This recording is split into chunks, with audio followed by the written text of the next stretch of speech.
WPSC, Wayne, New Jersey. On the radio, 88.7 FM. Online, gobrave.org. A tune-in radio station. Part of the William Patterson Broadcast Network.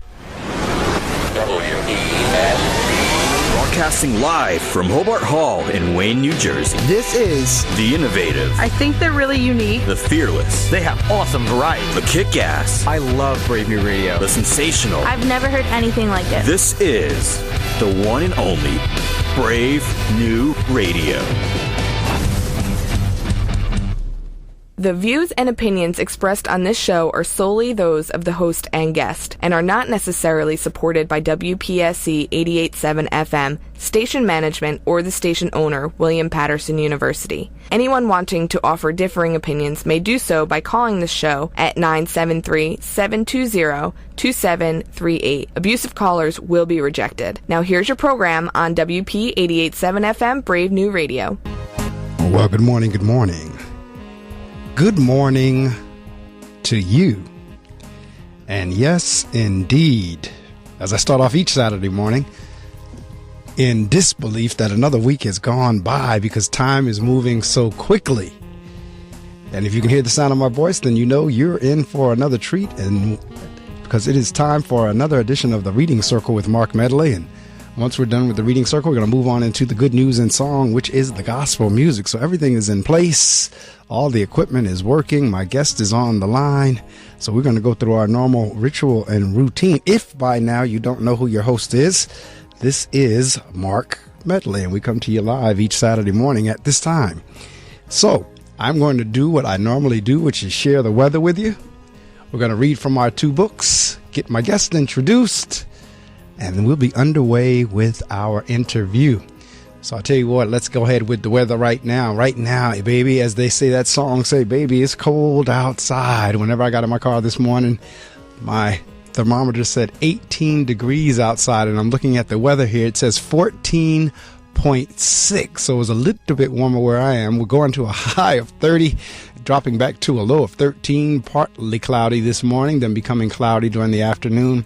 Tonight, some clouds this evening will give way mainly to clear skies overnight. Then tomorrow on Sunday, partly cloudy, high around 30. Again, we're going to drop back to 12. Clear skies on tomorrow night. Then on Monday, sunshine and some clouds, high near 35, low of 23. Monday night looks like mostly cloudy with periods of snow, and it's a 100% chance of that snow coming. They're talking 1 to 3 inches. Then as we rock on into Tuesday, cloudy with some snow, high of 33. Low of 27. Again, 100% chance of precipitation and snow. Tuesday night, 90% chance of precipitation. Snow in the evening will give way to lingering snow showers overnight, to low of 27. 1 to 3 inches of snow expected. And then Wednesday, rounding out the forecast, mainly cloudy with snow showers around the morning. High of 31, low of 21. Cloudy skies early Wednesday night, followed by partial clearing. So it looks like the first part of the week, next week, we're going to be seeing a little bit more of the white stuff as winter has made a reappearance. From our two books, The Power of Being Thankful, The Strength of Gratitude by Joyce Meyer. Then I'm going to read from Until Today by Ian Van Zandt. So for today, March 11th, childlike faith. Whoever will humble himself, therefore, and become like this little child, trusting lovingly or lowly lovingly forgiving, is greatest in the kingdom of heaven. Matthew 18:4. A child's faith is simple. A child doesn't try to figure everything out and make a detailed blueprint of exactly how he will get what he needs.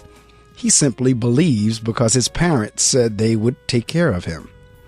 Thankfully, the same can be true for us. As believers, our joy and peace are not based on doing and achieving, trying to figure everything out and fix it ourselves. They come with believing. Joy and peace come as a result of building our relationship with the Lord. Psalm 16:11 tells us, "In his presence is fullness of joy." If we have received Jesus as our Savior and Lord, He, the Prince of Peace, lives inside us. We experience peace in the Lord's presence, receiving from Him and acting in response to His direction. Joy and peace come from knowing and believing, trusting in the Lord with a simple, childlike faith. Our prayer of thanks. I am thankful that my joy and peace are not based on my abilities. Father, it is in you that I find everything I need. Today I come to you with a childlike faith, trusting that you will take care of any problem in my life. Thank you, Father, that you are in control of my life, and my joy and peace are found in you. That's from the book, The Power of Being Thankful, 365 Devotions, Discovering the Strength of Gratitude by Joyce Meyer. From the book Until Today by Iyanla Vanzant. For March 11th, she says, I open my heart and mind to be aware. The energy I give to what I do determines if my actions are healthy or unhealthy. There's a difference between a goal and an obsession. There's also a difference between being responsible and being compulsive. Many people are obsessive doers. They have so much to do that the very qualities that drive them towards success are the qualities that create their tension and frustration. It is true that anything you desire to have in life, you must work for. The question is, do you have to work so hard? Must you always have something to do? Is it possible that you could ease up just a little? Most people would say no. Very few of us understand that for every step we take toward our desires, the universe will take two. If we have to do it all on our own, there is absolutely nothing left for God to do for us. One reason we work so hard is that we are afraid. Few people will admit it, but most of us live in fear that we are not going to achieve our goals, receive the results we expect, or fulfill our heartfelt desires. It is this fear that causes us to engage in a power struggle with God. If you really believe that you have to do it all, what do you think God is doing or can do for you? Strain, struggle, frustration, tension, anxiety, compulsion, obsession, and fear are the results you get when you are pushing too hard. God, the creative force of the universe, the power over all life, doesn't have to push to get you what you want. As a matter of fact, if you would just ease up a little, you might be surprised by what God will do on your behalf. Until today, you may not have been aware that you can do too much. In fact, you may have been a stumbling block on your own path. Just for today, ease up, relax, sit back and put your feet up. Give God a chance to do something for you. Today I'm devoted to not doing what God can do for me. That's from the book Until Today, Daily Devotions for Spiritual Growth and Peace of Mind by Iyanla Vanzant. We will now introduce our guest for the morning. Actually, he's on the air and he is going to introduce himself. Andre McCollum, good morning. How are you? Good morning, Mark. How are you today? I am well, thanks. Just as we can say, particularly in the church community, just glad to be still on top of the grass. This is very true. Very true. As the saying goes, every day above ground is a great day. Yes, indeed. I know that's right. So tell us a little. I mean, Andre is no stranger to WP 88.7 FM because he actually was here at the studio for some years himself. And so Absolutely. That's right. So, introduce yourself, tell the listening audience a little bit about yourself, and then I'm going to cut away and share some information with them, and they're going to get on all their social media sites and let somebody know that you're on the air with me, and we're going to talk a little bit. Awesome, Mike. Okay, Mark. Also, I'm Andre S. McCollum Sr. I'm an elder in the church. I am a traveling evangelist, and I'm also a school administrator. And I've recently written 2 books. In 2014, I wrote a book called Words for Turbulent Winds. And words is actually a metaphor for a number of very difficult and I would call dark times that I went through in life that really challenged me and sometimes challenged my theology and so forth. So I was led to journal what I was going through during those times. And so this book is a reference book on how to go through, a biblically based reference book on how to go through these turbulent winds. And then the sequel to that is Another Word. I just recently completed during 2016, I completed it, and that is the sequel to Words for Turbulent Winds. And this book just goes to the next level. It's just more experiences that I've had in biblical references and scriptures and so forth regarding how to cope, how to deal with dark and strange times. And it's interesting, just a week ago, I was driving and I noticed a tree that was blossoming on February the 28th, and it was a cherry blossom tree, actually, and it was blossoming. And I took the picture because things are off kilter in our society, in our community, and in our environment. Our ecosystem is off kilter, and so things are blossoming, and it just snowed again on yesterday. And so it's good to sit back and look at what's going on around you and journal your thoughts, and you'll be surprised some of the revelations that you'll get regarding, because our environment is actually speaking to us.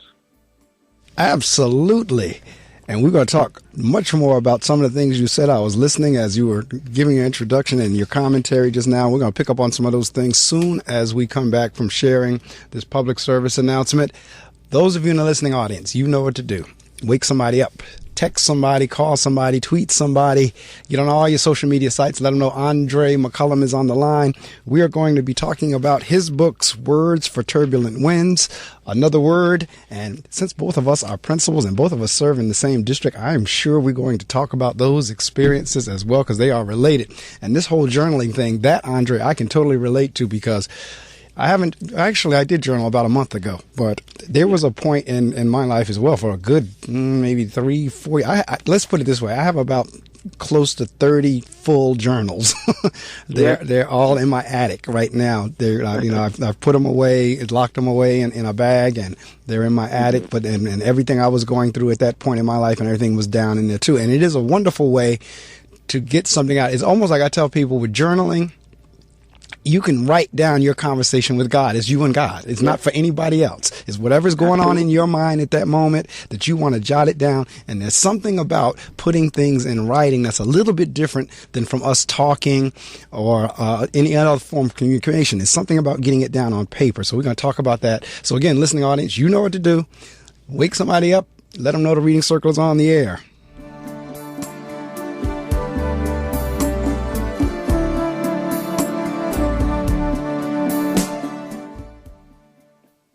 Having a place to go after school will make you a better student. Having an outlet to express yourself will make you a better artist. Having something to do together will make you a better family.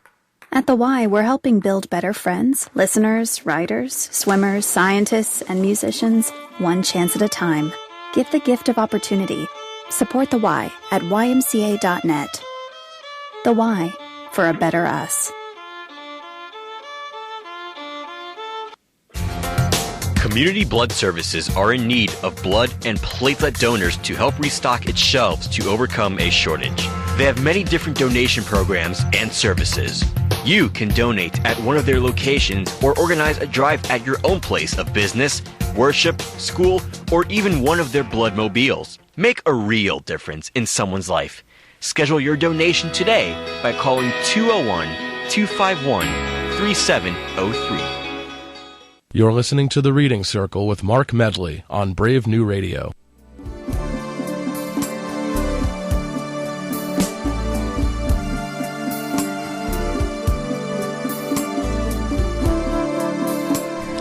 Yes, indeed, you are. This is The Reading Circle with your host, Marc Medley.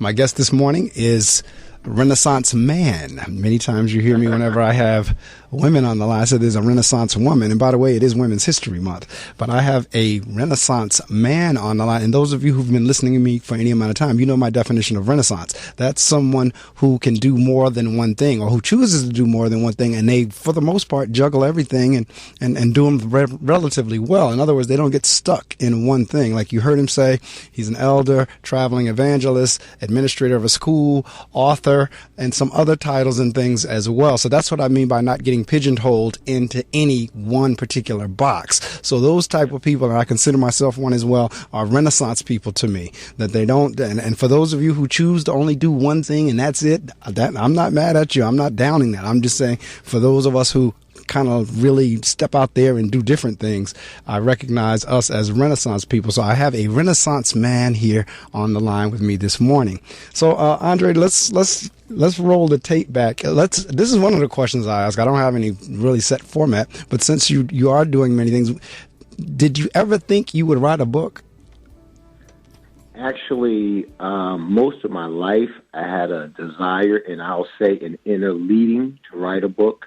And what happened back in 2014, my daughter, we were sitting in the room, and she says to me, "Dad, why don't you write a book?" Because she's intrigued by my story when I share my history with her. She's intrigued by it, and she wants the story to be told. And so I considered it, and I went and I sat down in my office after speaking to her. And then, just like what you just previously said before the commercial, I realized I had a number of books, of journals that I've been doing for many years. And then the thought just came to me, and I believe it was the Spirit leading me saying, you know what, you have all these books, just put them together and you have a book. And so that's exactly what I did. I went and got all these journals from so many years, all these thoughts that I had written down and what have you, and I connected with some people, talked to some people and so forth, and before you knew it, I had my book published, and it was great. And so what I want to say to you and to the listening audience, it's so important to journal. What I would normally do is I would just get a regular notebook, and I would put the title, Something for God to Do, right? And so then each day there would be an entry. I would put the date on it, and whatever I'm going through, I would pray a prayer to God regarding what I'm going through, and then I would have my thank you at the bottom of the page, and I would leave it, and I would go on and go on. And before you knew it, the prayer was answered, and then I would go back, and I had to be conditioned to do this. I would go back and put that God answered the prayer, and things turned around and so forth. And so I've done this for many, many years, and I had already had a book together, and I put it together, and that was the first book, Words for Turbulent Winds. And so even after that, I continued the pattern of writing down. And so let me share this. In the Bible, there's a passage about prophet Daniel where Daniel used to have night visions from the Lord. And so the Bible says that Daniel did not trust his memory, but he wrote those things down that he was shown in those dreams. And that intrigued me and stayed with me, and it's embedded in me now. And so I could be sitting in a meeting like we were in Mark yesterday, right? And while I'm paying attention to what's going on, and the presenter can say something, though in the context of a professional development content area that we're talking about and discussing, but it has a revelation for me. Right. And I write it down, and then I can revisit it later on, man. And so I do this often. No, you're absolutely right. I could not agree more. And see, I'm glad you brought that scripture up about Daniel. And I'll tell you why, because every now and again, I will get a male author on the show who talks about journaling. And people really, for some reason, think that journaling is only for women. They think females are the only ones that kind of express their thoughts and do the journaling thing. And that's not true. Men journal as well. And like I said, at one point in my life, especially a particularly tough time in my life, I was having marital issues and it ultimately wound up in divorce. It was like going through that whole period was really like crazy. And that was where I was able to put all my thoughts down and talk to God and so forth and so on. And the other thing you talked about was that whole notion of putting it in writing and then it coming to manifestation or coming to pass. Yes. There's that whole theory of like writing down the bucket list of whatever it is that you want to do. And matter of fact, in one of my journals, I have like a list of 100+ things. And Andre, you wouldn't be because you would understand it. But even the fact that I'm sitting behind this microphone now was one of the things on the list. I want to have a radio show. I want to have a TV show. I want to do this. I want to do that. And a good portion of things, now that we're talking, I'm going to have to go pull that journal back out and go back through that list again. But a good portion of the list, the things have come to manifestation. And the thing is, it doesn't necessarily mean it's going to be into fruition the next day. But the fact that you've written it down and you've put it away, somewhere, it might be a year or two later, and it'll probably like, I remember writing it. Like you said, discipline yourself to go back to go. Thank you, God. Yes. Because that was something I wrote a year ago, and it absolutely. So you talk about that whole, because I like the fact that you brought the Daniel passage up about writing that down. So, as you were putting the book together, as you now had to go back and search through the journals, because I love the title, and we are certainly, if we have, it's not the first time we've been in Turbulent Winds, but if we've never been in Turbulent Winds before, brother, we are in some Turbulent Winds now on every level. What you're talking about, and listen, one thought I had gotten and I wrote down it resonated with me. I guess I was watching the news, and they talked about the Situation Room at the White House. And it's in the Right. west wing of the White House. And it's the room where the president and his cabinet, they come together for intelligence and information internationally and nationally that's important, regarding situations that are going on. And so from that thought, I got a revelation, the Situation Room. And our Situation Room is our prayer closet. And that's where we Correct. go to God, and we bring those situations, and I bring my journal, and I talk to God. It's relational, back and forth, two-way communication. I'm writing to Him, and I'm talking to Him about what's going on, in my life, and how I can't handle this. I don't understand purpose, what's going on, and so forth. And I put it on God's lap, and I leave it there. And I'm telling you, I begin to write, and I got so many thoughts behind that as to when I'm in one of life's situation rooms, whether it's something I'm going on with my health, whether it's something going on with the family, whether I'm dealing with ailing elderly parents, and all these different scenarios in life that you're dealing with, and these are turbulent winds. And so as I'm going through this, what are the steps? How do I hold on? How do I guard my theology when my theology is being attacked, and so forth, with what's going on, and so forth, with your thought patterns, this, that, and the other. And I'm telling you, there were so many nuggets that came out from that understanding the purpose and understanding why you're going through, because some of us believe that, we're not supposed to go through things in life. And the Bible says, for all that shall live godly in Christ shall suffer persecution. You're going to go through things. That's right. They're absolutely right, and that's another interesting point. And so, for those of you in the listening audience, those of you who are who have who are believers or in religion or in the faith or Bible scholars, whatever, you get a full understanding of what Andre and I are talking about. And on that point that Andre just made, a lot of people are under the myth that once they become a believer, or if they are a believer, or if they're in the faith, that life is going to be golden from that point on, and that's not true. Those of us who are believers, the rain falls on the just and the unjust. And so God has no favorites. He doesn't discriminate one way or the other. Whatever could happen to one could happen to the other.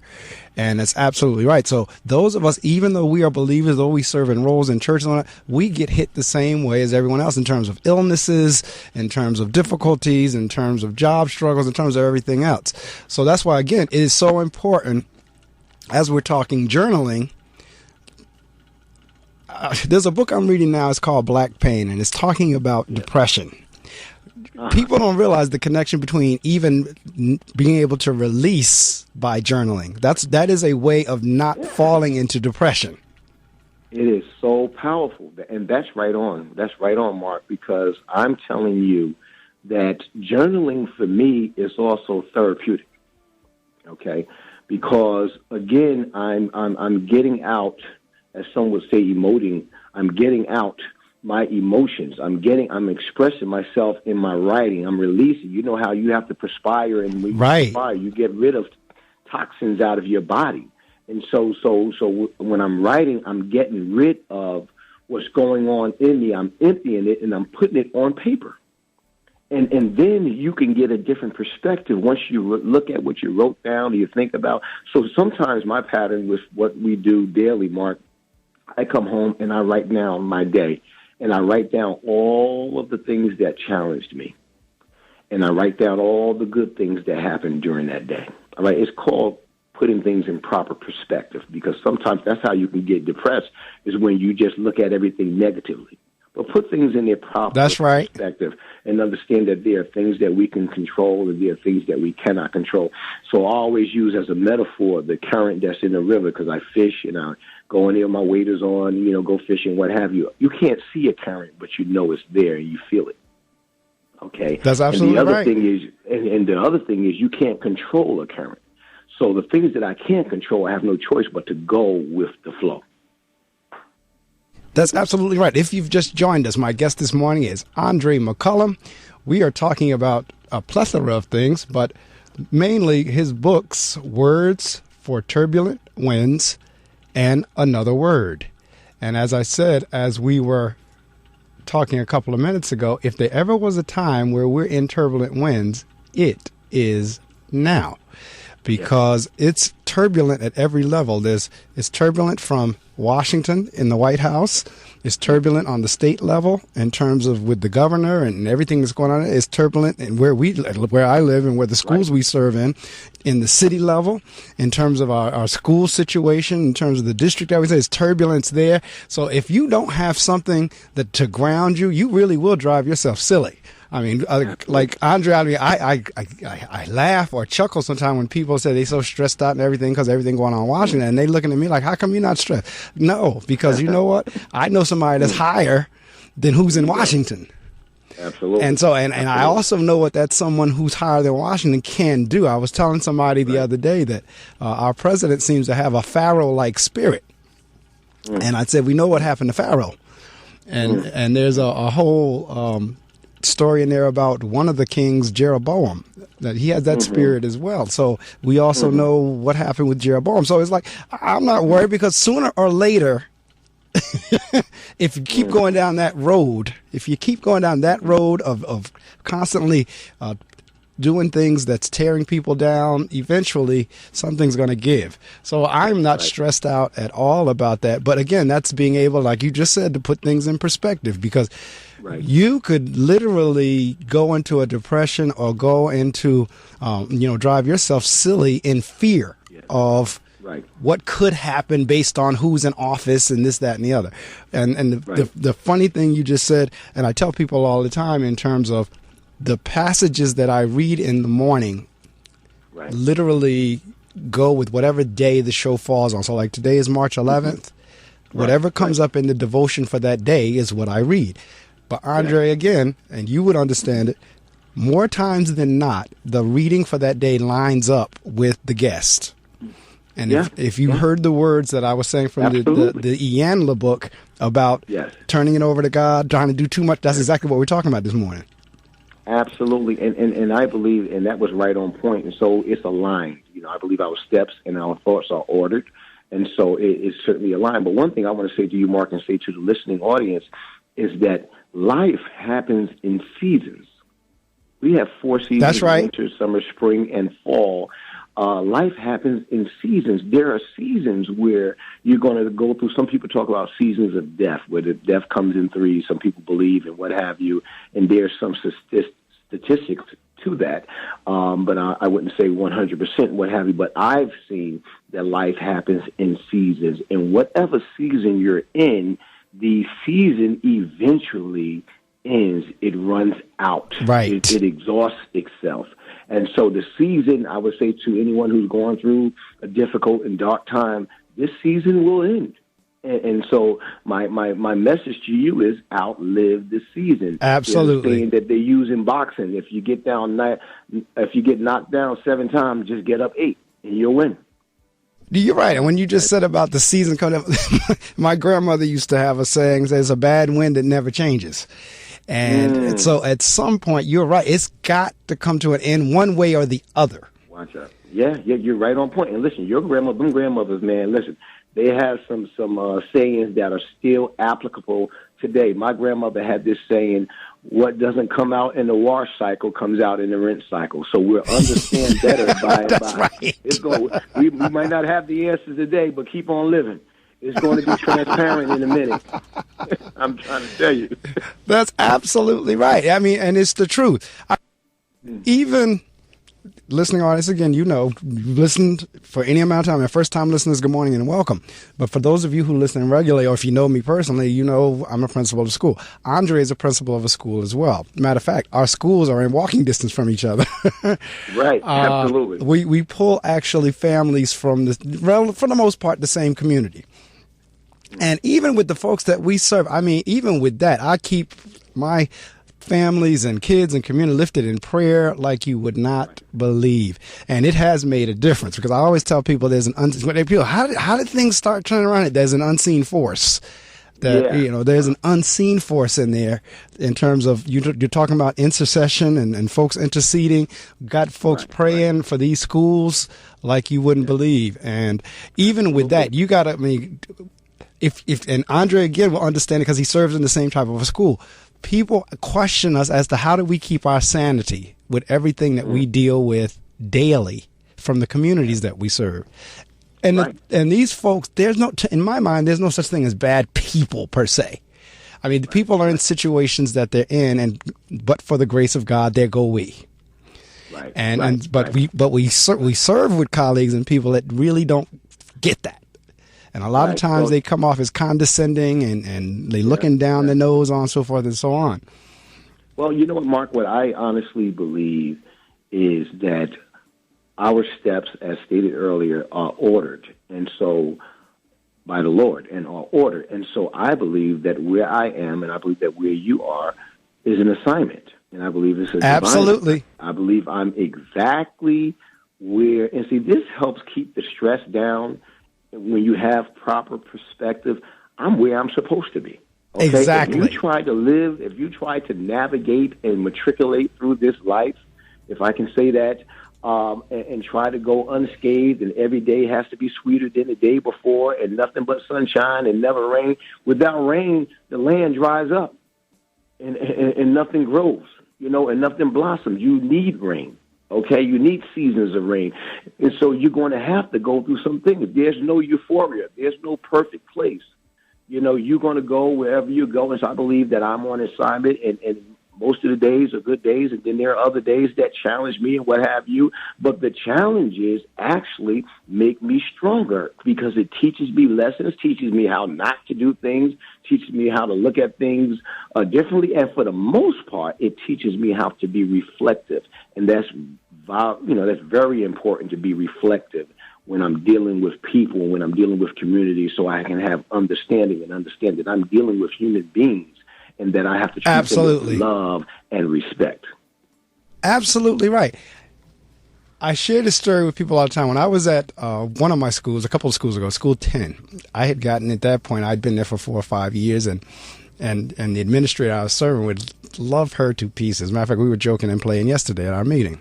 But it had gotten to the point where it really was beginning at that point. It's like, I need a change of environment. It's like it got to that point. But Andre, I tell you, the same way I'm hearing your voice right now is the same way I heard, clear as a bell. You were talking about assignment. I heard God say to me clearly, I sent you there to be a light.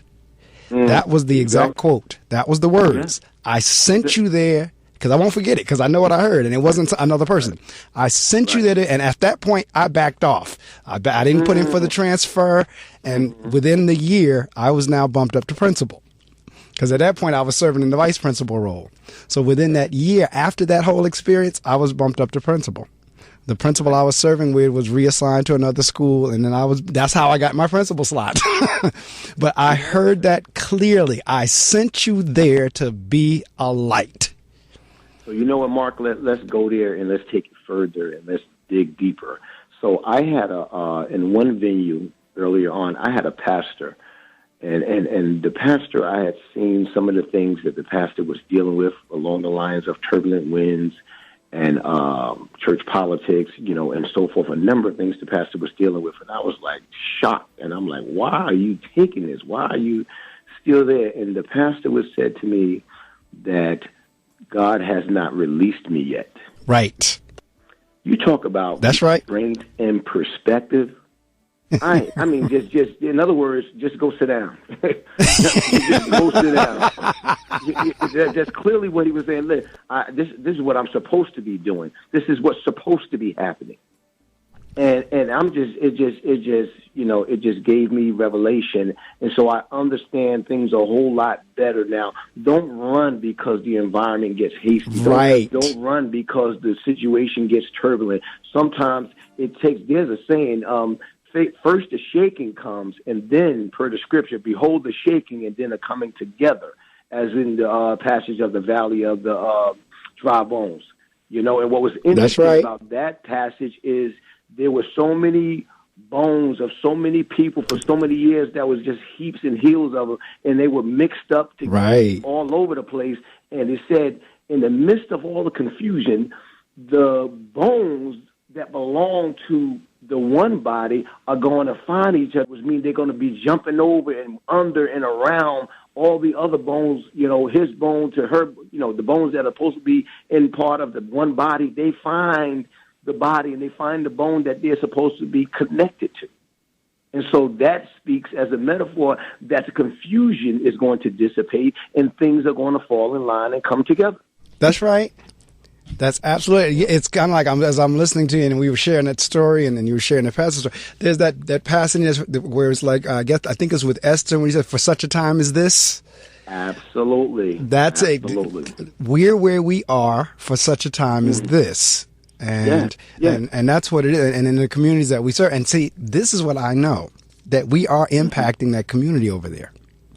Yeah. Between the schools, between 28, me there at Napier, you at 12, and we are impacting those communities. Because I had a guest about a year ago, or a few months ago, that really, like you're talking about, when you listen to people, you get an aha moment. And It wasn't anything new, wasn't anything profound, but the person said, you all don't realize how much you do impact your communities. You don't impact just your building. You impact your community, because your kids go home and they tell their family members what was said in school. They go home and they tell their family members what the principal said and what the teacher said and this, that, and the other. And in terms, as they're doing that every day, little by little, you're impacting that community. As parents come into your building and you interact with them, you're shaping even some of their belief systems and behaviors. So as we're doing that, we're having an impact on that whole area. Well, see, that's now. So that means we have to understand the dynamics of the assignment. That's right. So if we walk in with the novice mentality regarding the assignment, and you walk and say, okay, I'm here to make test scores go up. I'm here to make the attendance rate go up per our discussions recently and so forth. And no, it's bigger than that. Yes, indeed. Okay, it's much more bigger than that. You're here as a service to the community. You're not just serving the school. You're serving the community. You're not just affecting the culture of the school. You're affecting the culture of the community. Absolutely.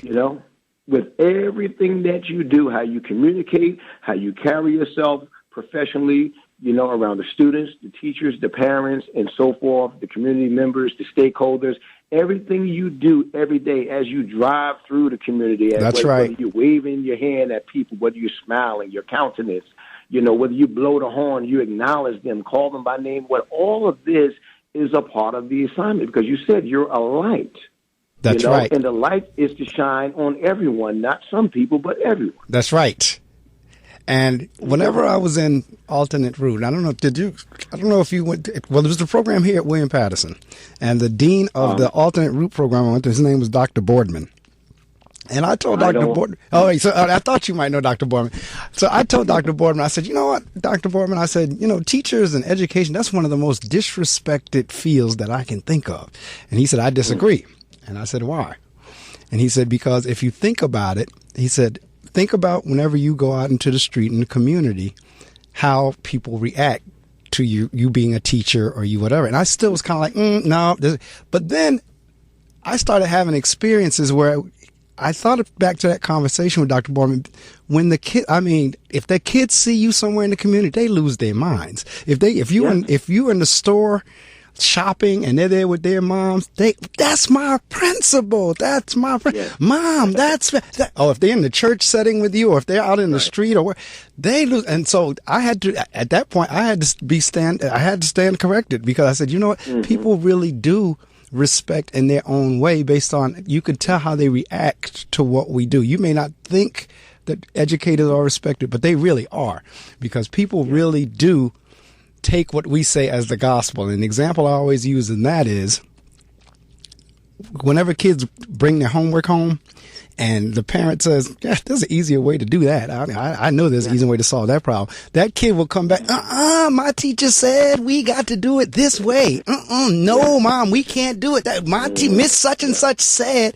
So they really do take what we say as gospel when they go back home. And that is powerful. It is very powerful, and so I think sometimes we underestimate absolutely the impact. Absolutely. And sometimes you don't readily see the impact in data reports. Okay, you don't see the impact. It's not on a data sheet. When you look at the data sheet, when you look at the results, it doesn't always speak to. That's why I like to look at things holistically. Right. Okay, and so even with students, I don't look at one or two summative or formative assessments to determine what the kid can do and what the kid cannot do. If you look at a child holistically, that's right. Through maybe a portfolio and from different sources, not just state and local assessments, you get a full picture of who this child is academically, okay, and so forth. And so then you can make appropriate decisions about the child. But I think a number of things that we do as we move through in these seasons and so forth, we won't know the impact until later on. You're absolutely right. With the experience I had, I was on the playground of the school one time this year, and a student walked up as I was watching the kids leave to go home, and he walked up to me and he said, "Mr. McCollum, hey, how you doing?" and everything. This was back when I was at high school. And he came back, he said, "Listen, I want to thank you so much." He said, "I know I gave you a hard time and what have you, but you didn't give up on me." That's right. You kept talking to me about the 5 P's, which has been my motto. Right. Proper preparation promotes proficient performance.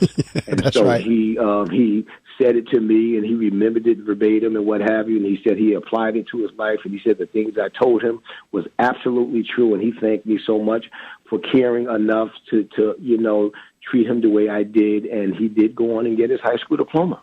So I know that's very right. proud, and he came back to say thank you. That's a shot that'll take you on into eternity. It is, and I'm going to share some information with the audience in terms of the promo, and when we come back, I'm going to pick up on that because that's the other thing, and that's where I'm connecting our conversation with what you're saying to your books, because in our roles, both in the church and in the schools, a lot of times our words, just like your book title says, words for turbulent winds. For the children in the communities we serve, there's a lot of turbulence going on there.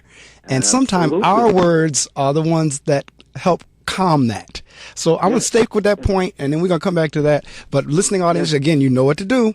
Let somebody know. They should have been on there already, but I'll tell you, if they haven't been, let somebody know they have a good conversation going on there. You need to hear that. Absolutely. Absolutely. The Spin Cycle. Putting a new spin on your average Sunday afternoon. Join me, Bridget, every Sunday from 1 to 3 on The Spin Cycle. No politics. Not letting our companies bring their money. No laundry. Just music. What you want to hear, when you want to hear it. From the Ramones to Louis Armstrong to Blink 182. Let me call you when I'm sober. And more, I've got you covered, all on CD and vinyl, every Sunday from 1 to 3, The Spin Cycle. Want to expand your horizons? Want to broaden your mind? Well, listen to the only show of its kind. Listen to The Reading Circle. We bring you what's going on in the world of reading, in the world of books. Sometimes the book may be from 20, 30 years ago, because the thing about books, they are timeless, particularly if there's a good message. And then there are times when we do books that are hot off the press, that were just released. Listen to The Reading Circle every Saturday morning from 6 a.m. The Reading Circle with your host, Marc Medley. Only on WP 88.7 FM. Man, do I love card night. You ready, boys? You got a king? Go, fish dad! Oh, come on! This is WWE superstar Titus O'Neil. It only takes a moment to make a moment. Take time to be a dad today. Learn more at 877-4DAD-411 or visit fatherhood.gov. Brought to you by the U.S. Department of Health and Human Services and the Ad Council. You're listening to The Reading Circle with Marc Medley on Brave New Radio.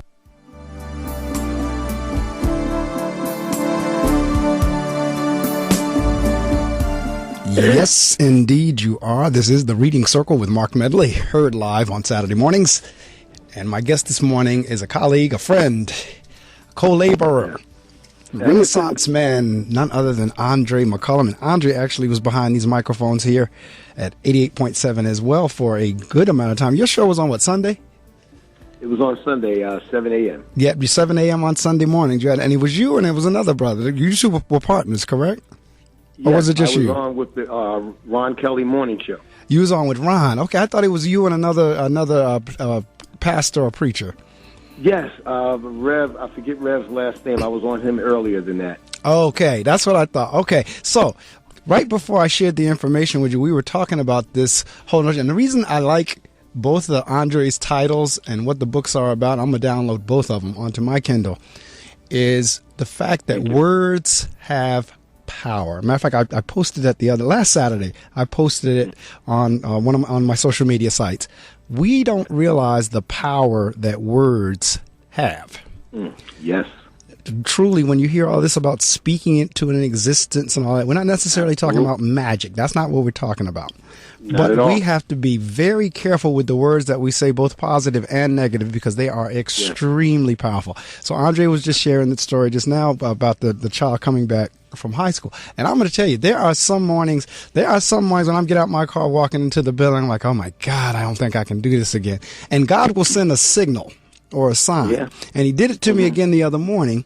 We had a Valentine's little dance in the gym the day before that morning I'm talking about. And as I'm getting out my car, I'm walking into the school, and one of the little girls came up to me and said, Mr. Medley, last night I had fun. And it was the way she said it and the expression on her face that melted my heart. I almost wanted to cry as I was walking in the building, just based on how she said that.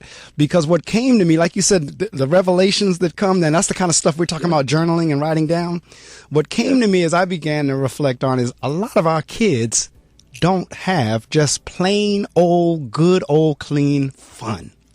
That they're burdened down. A lot of them are having to be the adults in their houses. A lot of them are having to raise siblings. They're having to do a lot of things that have nothing to do with being a child.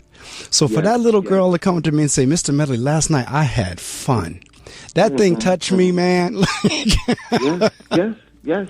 It goes a long way because, unfortunately, today it's difficult in some areas for children to be children, as you stated. Absolutely. Teens, I had to talk with the teens the other day. It's difficult for them because of peer pressure and what's going on in some of our communities. It's difficult for them to be teens. They have to act like they're 25, and 5-year-olds have to act like they're 12 and what have you, because of the things they see around them, the things they hear, and they mimic what they see. Right. They model what they see, and so forth. And so this is why it's important that we use our words appropriately to heal, to redirect, to encourage, to empower, to plant seeds that will germinate later on in terms of their education, in terms of their destiny, in terms of their future, and so forth. And I have this on my desktop. I use an eagle on my desktop as a reminder to me that I need to put on the persona of an eagle. That's right. Eagles soar. That's right. They soar to heights that others can't go to. And I remember a story about crows were attacking an eagle. But the eagle decided, because he has a bigger wingspan, the eagle decided to go up higher. I know that's right. That the crows can't go and that the crows can't reach.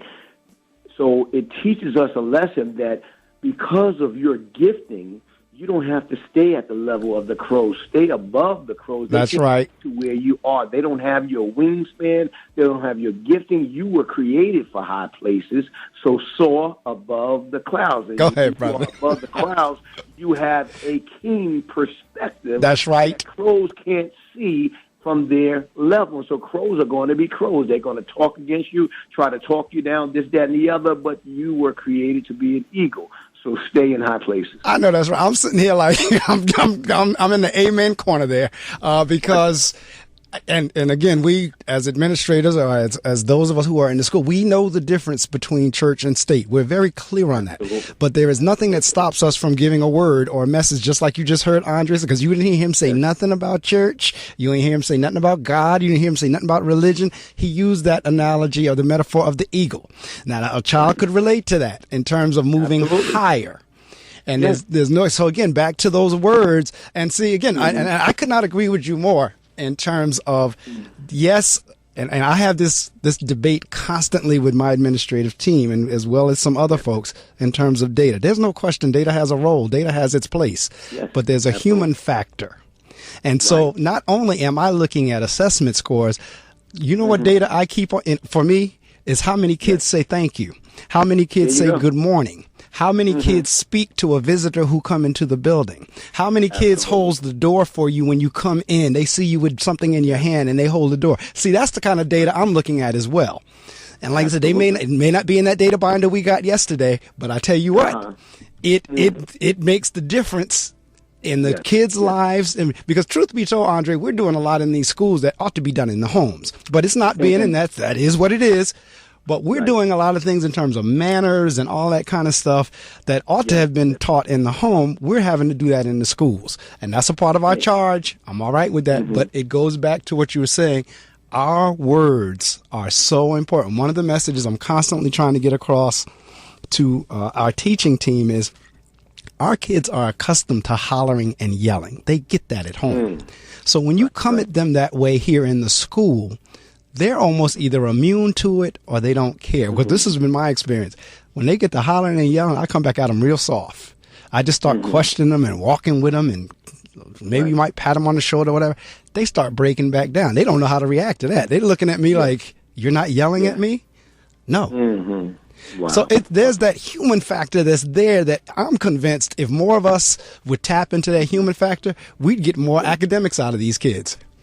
Absolutely. Absolutely. If we look at our schools as a service station, okay? Yes. There's no, you guys know professionally that there's no one size fit all in the context of educating students. Students learn at different speeds, and different rates. That's right. All the students in the class don't get reading on the same day. Some get it in the first marking period, some get it in the second, some get it in the fourth marking period.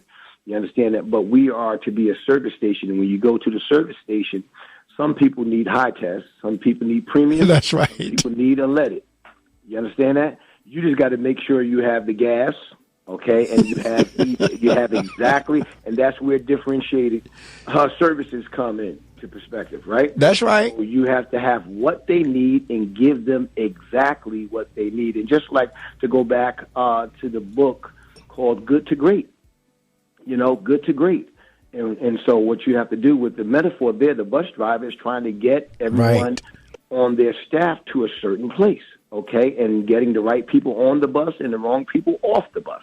But your job is not done once you get the wrong people off the bus. The people who you have on the bus, you have to have in the right seats, okay, using them according to their skill sets and their abilities and so forth. And so even with the students, we have to hone in on, and one thing I've learned in my experience of 20-some-odd years in education, that each child has a button. Absolutely. Each child has a button, and our quest is to find that button. For one student in my past, when I taught at one of the high schools, the student shut down, wouldn't do anything, but I connected him with Miss Carrera, the art teacher, and I am telling you, that's right. Took place. He had such an art gift.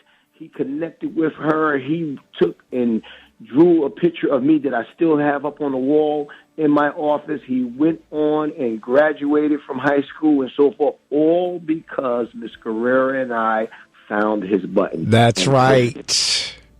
When you find the button, that's when it all begins to germinate, and that's when it all begins to happen and fall in line. You are so right, and that's the issue I have, unfortunately, and I say it publicly because I don't hide behind what I say, but that's the issue I have with some of our focus in the way that we're scheduled in terms of a lot of the things that have been taken out of the curriculum that really well rounds the child, and we do so much focus. And don't get me wrong, I'm a reading guru. I mean, reading is my passion. So I'm not saying take away language arts. That's not what I'm saying. But what I'm saying is, for the most part, all our kids get is language arts math test. language, arts, math, test. That's kind of like our pattern. Language, all the focus is on those things. And they've taken, my experience when I was going through school was so rich. In terms of in the elementary school level, there was wood shop, there was home economics, there was art, there was music, there was, all these different, by the time I got to 8th grade, I was in Photoshop and print shop and this shop and that shop. By the time I got to high school, I was behind the camera in the TV studio. And the experience, and all of them contribute to what we're able to do today. Our kids are not getting those type of experiences because we're trying to get them to do the basics, of which the basics have been taken out of the curriculum. It's a crazy, vicious cycle. So you know what, too? I'm sorry. Go ahead. No, go ahead. Because but that's just because that's my personal opinion in terms of what I see. That's driving some of, again, you're giving the kid more of what they can't do, and you haven't given them the basics to begin with.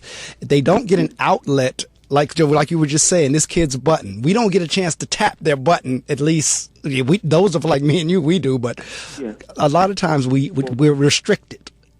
Well, you know what? And just like I said with the gas station metaphor, you have to have the resources, right, to tap the button once you find it. That's right. Once you find the button, you have to have the resource. And so I always go back and I subscribe to the old W.E.B. Du Bois versus Booker T. Washington debate. Right. Where Du Bois believed that kids should go all the way to college, and they needed to go to college to be successful, whereas Booker T. Washington, his bent was towards vocation, right? Right. And so my perspective, having read both of those scenarios, my perspective was, okay, so we have to look at the child, evaluate what the child's skill sets are, desires, and gifting is, and so forth, and then determine which path. Let's say if I'm a guidance counselor, what path right. the child to take. Not everyone, statistically, clearly not everyone goes to college. Absolutely. To success, but a number do. So we should try to set that stage. It's important to set up that stage, but there are a number who are not going to go to college. Correct. Still go and find success through vocation, still go find success in going into, like you said, wood shops and so forth, electricity, mechanics and engineering, or whatever. They go into so many different areas and so forth. And so what we have to do is and this certainly would be a shift in paradigm back to where we were before, how we educated our children, which requires the resources right. to make sure that students who have a natural bent at mechanics right. go into mechanics, and who have a natural bent into going into shop and building cabinets and carpentry and all of those different things. We have to make sure that those resources are available. So if you would picture a family sitting at the table, and father and mother and 3 children, right, sitting at the table, we understand that sometimes our children have allergies, right, allergens, and so when the parents make the dinner, the parent has to be careful that I'm not serving my child something that they're allergic to. That's right. So when you put the food at the table, you got the one child, everybody's happy, but the one child who's saying, well, what's for me? Right. You know my issues. You know what's going on with me. Absolutely. What is there at the table for me? That is absolutely right. And see, again, that's where, to me, where we kind of went left whenever we was going on a pretty good straight path. Because first off, I just cannot believe that when we were coming through school that all of our students were stupid and all of our teachers were bad. That I don't believe. And I don't believe, as exceptional as me and you are, I don't believe we're necessarily the exception to the rule. I think there were more kids out there like us. Now, maybe, not that many, but enough. There was enough in order to not be where we are now in terms of giving the impression that, the curriculum we came through was ineffective and all those teachers were bad. I don't believe that. And because there are other folks who came out of the era that we came out of that did very well. And on your commentary about college, let me tell you something. I'm very clear on this. Some of the stupidest people I know graduated college. And when I say that, I'm not trying to be funny, I'm not trying to be mean, but what for me college says is you did have the discipline enough to go through a 4 or 6 year program. But that does not necessarily give you a read on intelligence. It does show that you were disciplined enough to go through the program. Doesn't necessarily mean you're intelligent. And some of the smartest people I know never stepped foot on a college campus. true. And so people have, like you said, different things. And I had a parent in my office the other day with his son. And I was telling the young man at this same conversation that we're having, I said, look, all we're trying to do is set you up for success. All we're trying to do is set you up that you'll one day be able to take care of yourself. Now, if college is not just, because he wants to go to the NFL, like all the boys want to go. Okay, fine, great. When you get out the NFL, you're only going to be about 31 to 35, somewhere in there. You're still going to be a young man. So and the father was trying to tell him, son, you need a backup. And I'm telling you from my experience, because I didn't do it. I messed up and now I'm struggling, trying to tell his son. So I was telling him, even if you were to do, like we were just talking about, plumbing or something like that, I said, do you understand there are plumbers who make more an hour than I do? Right. As the principal of a school, there are plumbers who make more per hour than what I make per hour. Absolutely. So there's nothing wrong if you wanted to go into plumbing, or if you want, matter of fact, they're struggling to find masonry guys to do the cement work and the bricklaying and the plumbing and the electrician. Those fields are struggling to get folks to come in there and do that. But we don't do that in school anymore. When I came up, in school, we had shop. You had a number of things, and shop just was not my thing. I'm allergic to dust and so forth. So I would be miserable in the shop, and mechanics was not my thing as well. So, I think that there has to be a vein for everyone. Right. And that's the bottom line. We have to determine.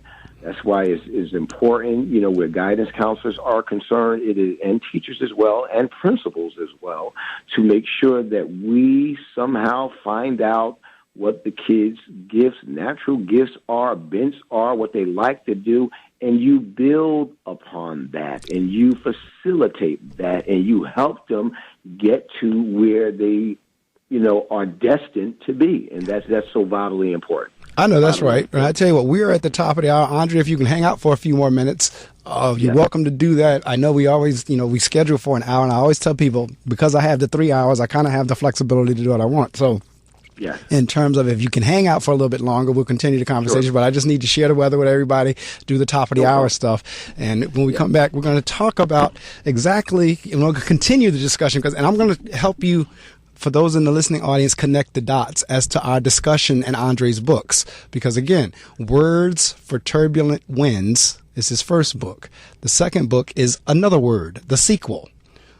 It's the sequel to Words for Turbulent Winds.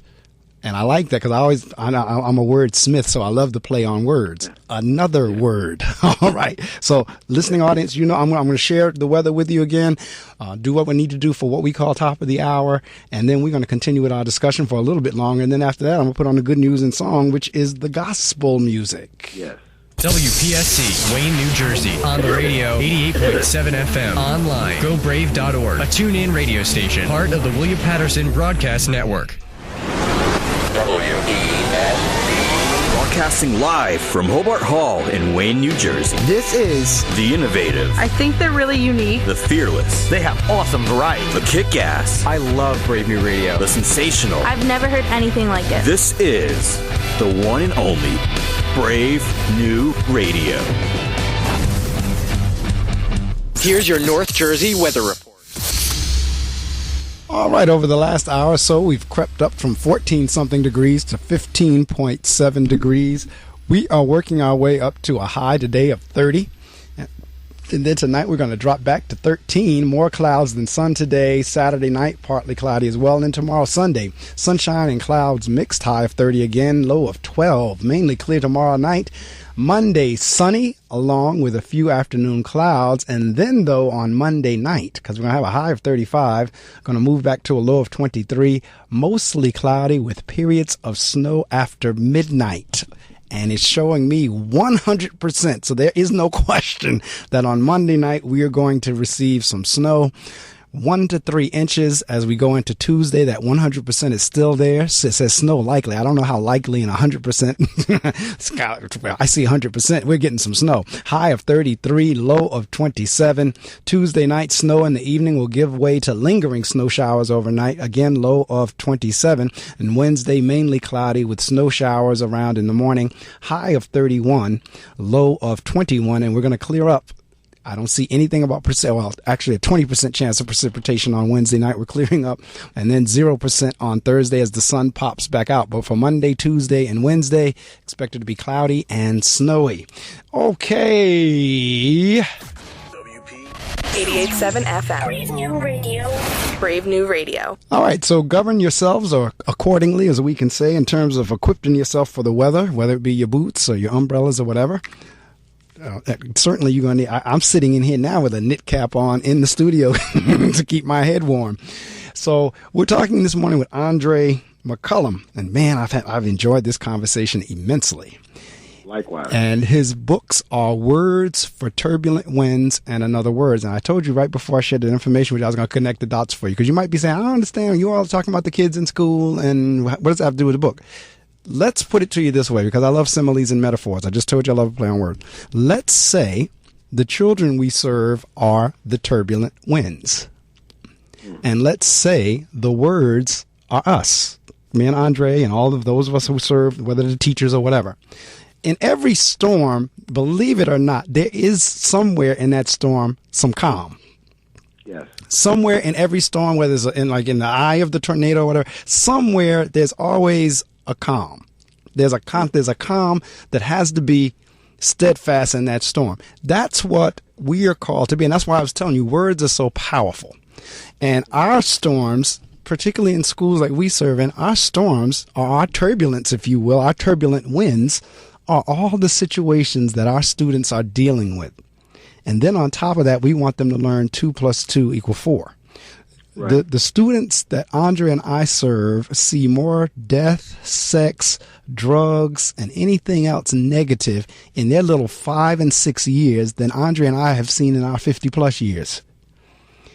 Many of our students have seen things in their little first 4 and 5 years of life than we've seen in our combined 50+ years. And so we now, and because Andre, this is what people don't believe me when I tell them this, but when we go on these extended breaks, like for a week or like a long weekend or either the summer break, some of our kids go through withdrawal. Because the school is the one safe place, that is the safe haven for them. That is the place where they might be receiving some sort of affirmation, if not from the teacher, certainly from their friends. So whenever we now part, a lot of our children go through withdrawal, like, oh my God, I'm not going to be able to come here tomorrow. I'm going to be off a week and not come here. I may not have food to eat this week.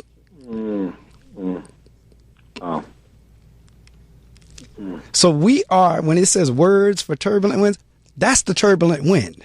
And we are the words for, and the words that we say literally, because I'm using it metaphorically, but the words that we say literally makes such a difference.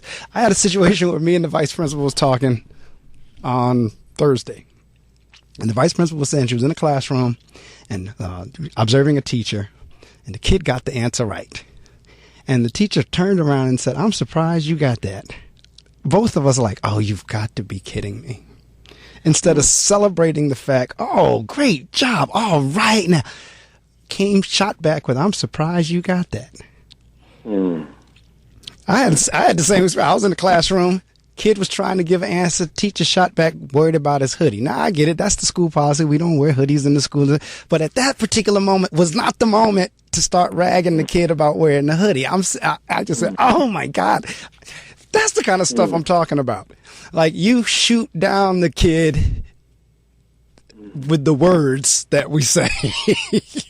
You know what? To that end, there's a passage, Mark, in Scripture where it talks about, I believe it's in the book of Isaiah, where it talks about, referencing to, it talks about a bruised reed the Messiah wouldn't break, and a broken flax, a bruised reed he wouldn't break, and a smoking flax he wouldn't put out. And so what it's talking about is a bruised reed is down by the river, and what have reeds, they're down by the river like in marshy areas or what have you.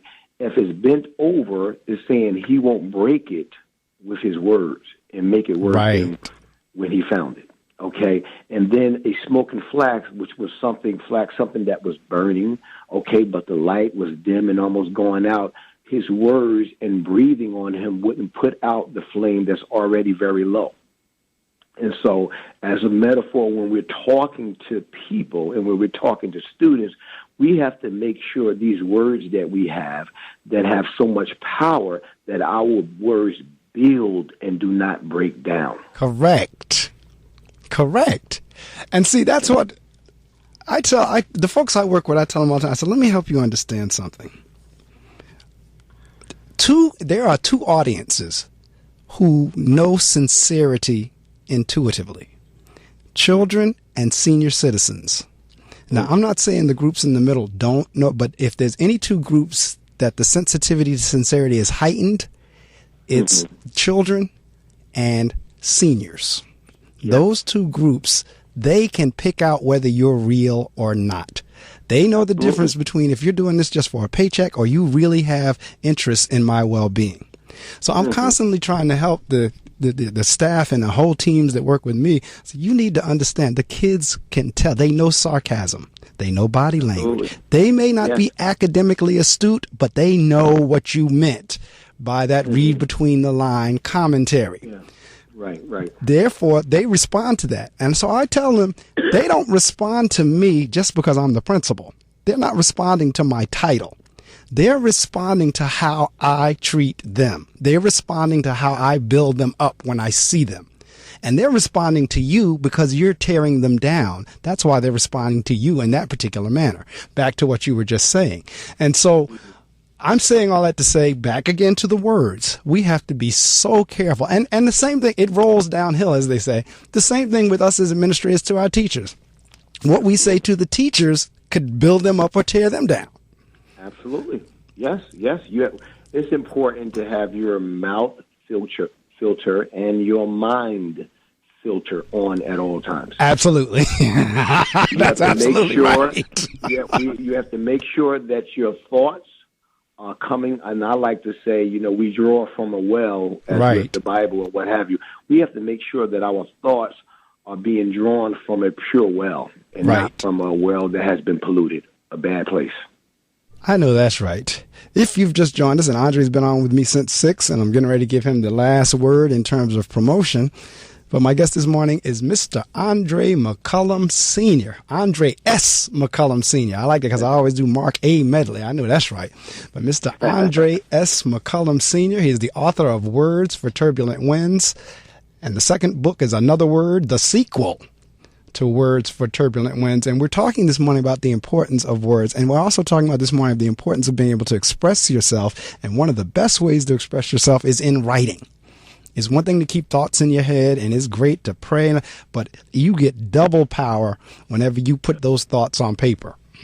Absolutely. So as we come to the close, in terms of that, what I always do with the guest is you have the opportunity to promote in terms of websites, in terms of where they can get the book, how they can contact you if they need you for speaking, or anything you want to say with the exception of cost. That's the only thing you can't say is an actual dollar amount on the air. But other than that, in terms of people getting in touch with you to find out the cost or how they can get it, that you can share. Any shout outs you want to do. At this point, I'm turning off the mic, and the mic is yours. Awesome. Thank you so much, Mark, for the invitation to come on this wonderful show. I've enjoyed it. Words for Turbulent Winds and Another Word can be found at Amazon.com. Also, you can reach me if you would like any type of presentation or discuss the books with me at the email address of D as in David, R as in Romeo, E as in Echo, 6359 at MSN.com. And I just want to let you know that there is a word for your situation.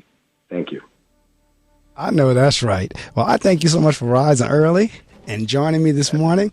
And like I said, Andre was actually here for some years on Sunday morning, so he's very familiar with the format and what we do here and what the studio looks like. And I told him yesterday, you got the option. You can come live into the studio, either call in. Either way, it'll work. And so he chose to call in, and I understand because when I got out of my car this morning, it was 18 degrees. I'm just saying. And that was a little after 5 o'clock. and the word is freezing. Yeah. I know that's right. Well, I'll tell you what, man, you have a wonderfully blessed day. We're going to talk again because, personally, I almost wish we as the administrators had an opportunity to have conversations like me and you just had. Because I'm quite sure there are more of us out there that think that way. Maybe, maybe not. And maybe, if some of us got together and really got a chance to get some real talk like we were talking about yesterday, and some of the things maybe some things would change a little bit differently. Because right now, I'm telling you, man, I am convinced it don't take all this to teach. I'm sorry. I'll say that to anybody. I don't care who it is. I just think the path that we're on is actually not serving us to the highs. I think it's almost, we're at a point of diminishing returns. And that's just my personal opinion. Now, professionally, I got to do what I need to do. I'm not going to go against what the powers that be say this is what we must do, but I put in what I need to put in around that. Because I'll say this before I let you go. People will say, again, in communities that we serve in, the kids are only going to rise as high as what they see. I said, that's a lie, because they come into these schools every day and they see me and you in suits. They see their teachers in suits. They hear us talk properly. They see how we walk. They see what we do. They see that at least 6 to 7 hours a day as well. And So that's a skewed perspective. We know that's not on point. Right. Back to your eagle analogy. They're getting a chance to see some eagles now. So you can't tell me that the only thing they see are crows. They're getting a chance to see some eagles as well. So they have to literally, and we have to help persuade them to make a choice. Do you want to be the eagle or the crow? There you go. I mean, that's what we got. I like that. Somewhere in the week, I'm gonna work that in. That's it. All right. Sounds great. So I tell you what, man, have a wonderfully blessed day, and we'll talk again. Yes, I enjoyed it. Thank you so much. All right, take care. Okay, bye now. All right.